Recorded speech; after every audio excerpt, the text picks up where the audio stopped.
All right, if you're a multinational with a footprint in Romania, or even just thinking about it, you need to listen up.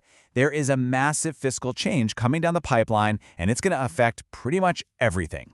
We're talking about a top-to-bottom overhaul of the country's VAT system. So let's jump right in and break down what this really means for your operations and, of course, your bottom line. You know, Romania is a key player in the EU market. So when it decides to fundamentally rewrite its tax rules, you're going to feel the ripple effects, whether you're managing supply chains, setting prices, or planning from headquarters thousands of miles away. This isn't just a minor tweak. It's a fundamental reform of their value-added tax.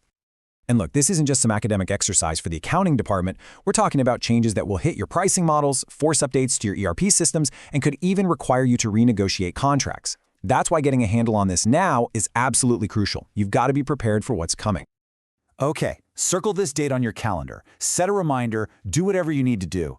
August 1st, 2025. That's the day Law 141/2025 kicks in. Now, on the surface, it looks like they're simplifying things, getting rid of the old multi-rate system. But as we're about to see, that simplicity, now, it's a little bit deceptive. So what's the big idea here? The new framework is basically built around a two-rate structure. They're ditching the old 5% and 9% rates and rolling them into a new, supposedly cleaner system. First up, the standard rate.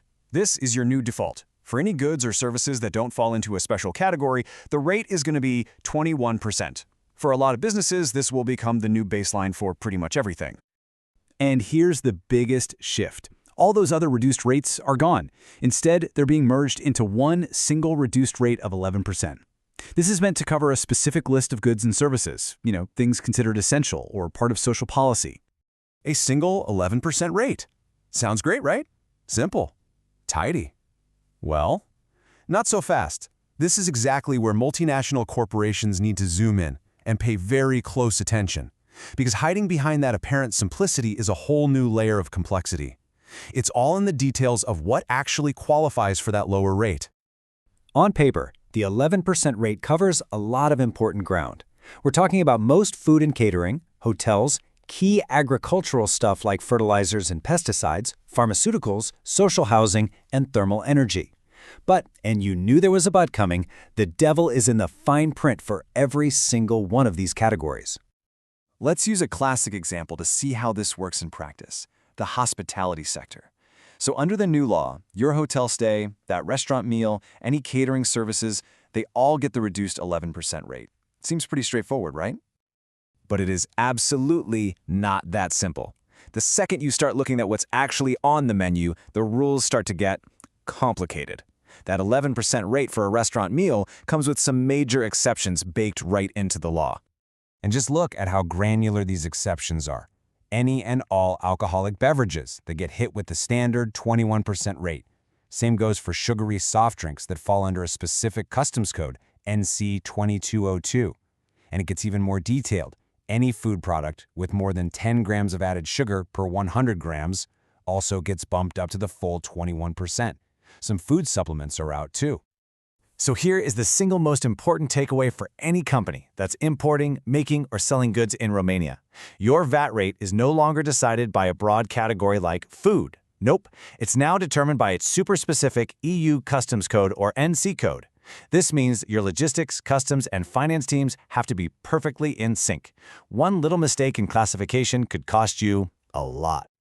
Okay, let's switch gears and talk about another sector with its own set of funky rules: real estate. While everything else is moving to 11% or 21%, they've created this special, temporary exception for some housing deals, creating a really unique transitional phase.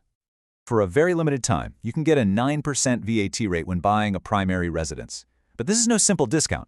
It's tied to a really strict cumulative list of conditions that both the buyer and the developer have to nail perfectly. Let's run through this checklist, because you have to hit every single one of these points. The contract has to be signed before the law kicks in on August 1st, 2025. The property's value has to be under 600,000 lei. It can't be bigger than 120 square meters. The buyer can't have bought another home with a reduced VAT rate since the start of 2023. And finally, the keys have to be in hand by July 31st, 2026. If you miss even one of these, the rate jumps straight to 21%. And here's the new wrinkle. To make sure everyone's playing by the rules, they're adding another layer of compliance. Notaries are now required by law to check a national registry to confirm a buyer is eligible before they can even sign off on the sale. This adds another administrative hurdle and a potential point of failure for these transactions. Okay, so we've covered the new rules. Now for the really important part. What does this all mean for your day-to-day operations? What should a business leader like you be doing about this right now? This is your immediate to-do list. First, your entire pricing strategy needs a fresh look. Second, your ERP and accounting systems have to be updated with all these new rates and logic, especially the tricky parts around those NC codes. You've got to review your supplier contracts to see how this impacts your costs. Your compliance and reporting will need to be adjusted. And finally, and this is a big one, you need to train your sales, procurement, and finance teams so they apply these rules correctly from day one.